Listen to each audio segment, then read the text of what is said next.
As the two of us sat at the table eating our dinner, it took all of my restraint to keep from laughing every time he picked up his chocolate soda and took a drink. The two of us were actually getting along well, laughing and talking while we ate. Damien had drunk nearly all of his chocolate soda already, so I got up and refilled his glass. I figured that while he was willing to drink extra fluids now, it would just help all the more later, and he seemed to enjoy the fact that I was letting him have all the chocolate soda he wanted. By the time we were done eating, he had consumed 3 full glasses, including the first that contained the Condromal. When he offered to help me carry our dish to the kitchen, and then offered to wipe off the table for me, I was suspicious, but let him help me. The two of us washed the dishes together. Well, actually I washed them, and he just stood beside me telling me all about the video game he was playing before. I had just put the last plate away when I heard a gurgle come from Damien's stomach. Damien laughed. "My tummy says it is full." "I would say so, I heard it all the way over here," I said knowingly. "You have room for some dessert?" I asked. His eyes lit up and he asked, "What?" "If you want it now, I brought you a surprise for dessert," I said. He started to bounce up and down on his tippy toes. "You brought me a surprise. What is it? What is it?" He squealed so loud, I thought my ears might bleed. While I had been getting the table ready for us to eat, I had retrieved the candy bar from my backpack and put it in the refrigerator to keep it from melting. I opened up the door, took it back out and handed it to him. He was so excited and asked, "How did you know that Baby Ruth is my favorite?" "Well, I didn't really. I guess I got lucky," I answered with a shrug of my shoulders and a self-satisfied smirk. For a heart-stopping moment, I thought he was about to punch me or something, but he was just reaching out to hug me. He started to walk back around to the table and I asked, "Where are you going?" "To eat it," he said, pointing toward the dining room table. "You don't have to eat it at the table. You can take it into the living room and watch some TV if you want," I said, and I think that surprised him. "I can," he said and ran toward the living room.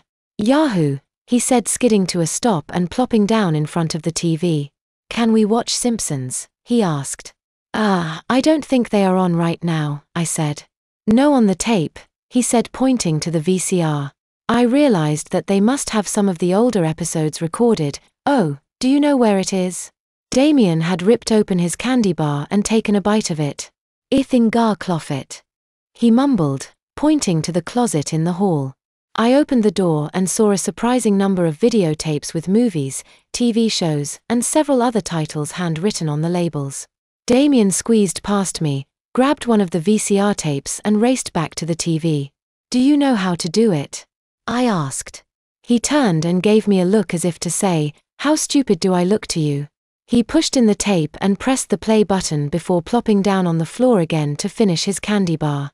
Damien began to watch The Simpsons while I sat on the couch and watched him.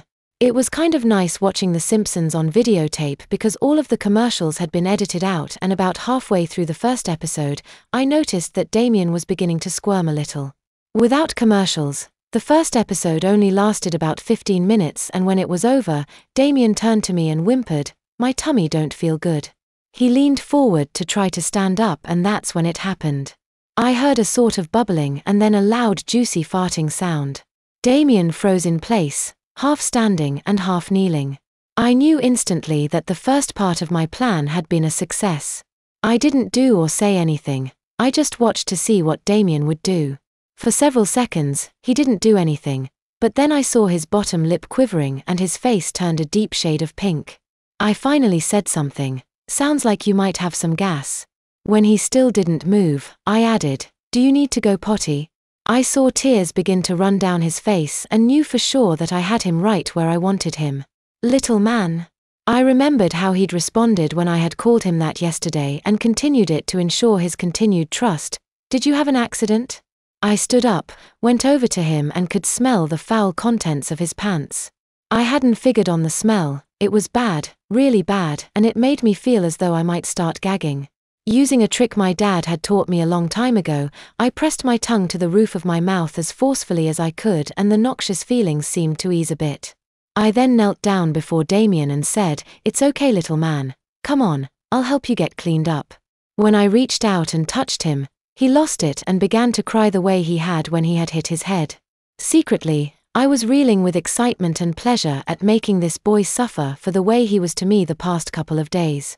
Damien let go another loud juicy fart as I picked him up in my arms to carry him to the upstairs bathroom, and I knew more had escaped into his pants again than just gas.